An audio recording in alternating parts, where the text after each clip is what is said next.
The best thing about Sea of Stars is how easy it is to play. Not how easy it is, no, how easy it is to play, and there's a difference.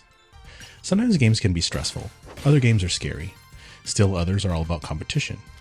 These are emotions we all experience, but sometimes we just want a catered serving of peace and calm instead of a cutthroat gaming session.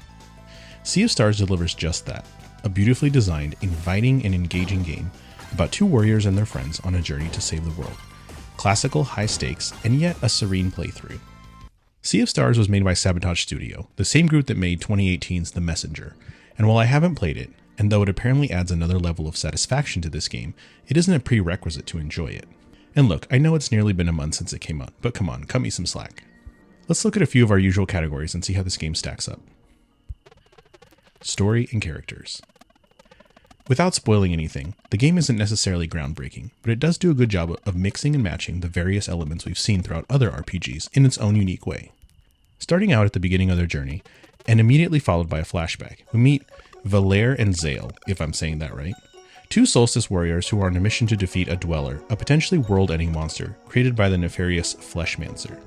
Along for the ride is their childhood friend, Garl, and while I don't care for their names, the characters themselves are endearing. The difference between the Solstice warriors and non-magical fighters is established very early on in the flashback, and you come to appreciate just how much Garl wants to help while understanding his different abilities. Just a few minutes into the game and I couldn't wait to see the warriors reunite with him.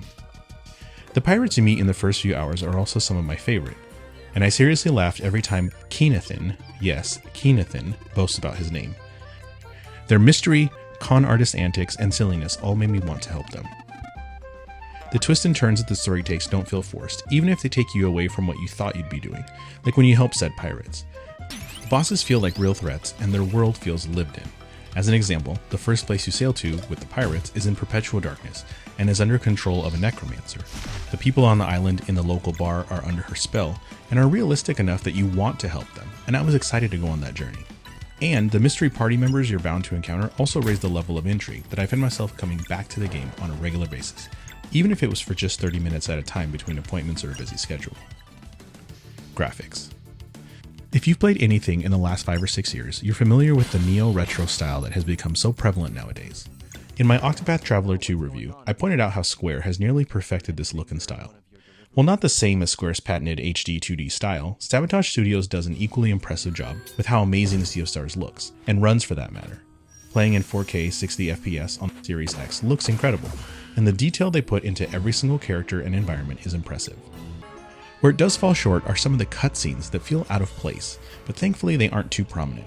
It might have worked if there were more of them, but the style seems shoehorned into the game and doesn't flow well. Besides that, the colors and animation in battle look great, and my favorite is their facial animations when fighting, or particularly when using an item. I immediately texted my friends when I started the game, and saw Garl's ridiculous facial expressions when digging through his backpack for items and supplies. Gameplay. Like I said, it's an easy game to play, and I think this is what hooked me the most.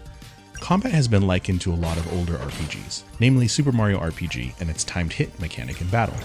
A lot of other folks have made comparisons to Chrono Trigger, and what stellar game in the genre hasn't been compared to these classics? However, it's not just hyperbole, and the battles do feel as intuitive as those older, simpler games. While I didn't find myself using combos as much, I did enjoy using magic and trying to time my attacks just right.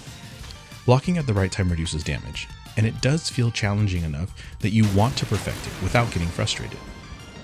The full heal after every battle is also a welcome approach. The game encourages you to use every kind of attack available to your whole party, with frequent and varied refills on your MP and charged attacks.